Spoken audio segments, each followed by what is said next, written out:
మరి ఇప్పుడు అందశ్రీకి ఈ రాష్ట్ర గీతాన్ని అప్పచెప్పింది. సో అందశ్రీయే మొత్తం తనని కీరవాణిని ఎంపిక చేసుకున్నాడు. నాదేం లేదని చేతులు దులుపుకుంటుండ్రు రేవంత్ రెడ్డి. సో రేవంత్ రెడ్డి ప్రమేయం లేనిదే అందశ్రీ కీరవాణిని మ్యూజిక్ డైరెక్టర్గా ఎంచుకున్నాడు అంటారా? ఆయన వీడియో విన్నారా సార్ నిన్న? ఆయన రాకేష్ రాజ్ ఎందుకంటే బట్ ఆ ఎంపికని ఎట్లా చూస్తారు? ఆయన ఎట్లా మాట్లాడుతున్నాడు అంటే కీరవాణి అందశ్రీ అసలు కీరవాణి తలదన్నే ఒక మ్యూజిక్ డైరెక్టర్ని చూపియండి తెలంగాణలో అంటుండు. తెలంగాణలో నిజంగా అంత తెలివిగల్లోళ్ళు లేరంటారా మ్యూజిక్ డైరెక్టర్ అని? కీరవాణి అంటుండు, రేవంత్ రెడ్డి అంటుండు. వాళ్ళు చెప్పుకోవాలి, సంజాయిషి చేయాలి. ఇటువంటి ద్రోహుల్ని కదా మనం అనేది. కీరవాణి తెచ్చుకున్నందుకే రేవంత్ రెడ్డి సంజాయిషి చేయాలని చెప్తున్నాం. కీరవాణి ఎట్లా పెట్టుకుంటాడు?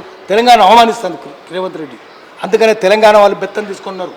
లూటీ చేసే వాళ్ళని తీసుకొస్తే నీ మీద లాఠీలు ఎత్తారు. తెలంగాణ వాళ్ళు మౌనం కూర్చోరు, తప్పును తప్పు అంటారు. తెలంగాణ వాళ్ళ పౌరుషం మామూలు పౌరుషం కాదు.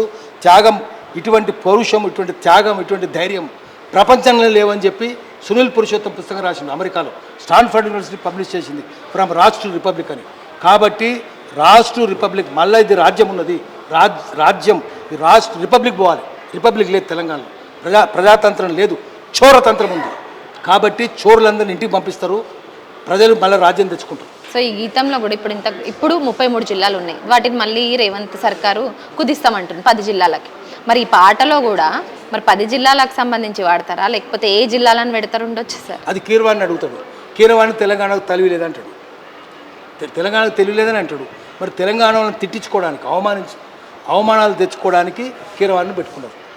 వాళ్ళు అప్పటికే చెప్తున్నారు తెలంగాణకు తెలివి లేదు, తెలంగాణ పాట రాదు, తెలంగాణ సంగీతం రాదు, అందుకని మేమే సంగీతం కూర్పు చేసేది మేమే అని చెప్తున్నాం.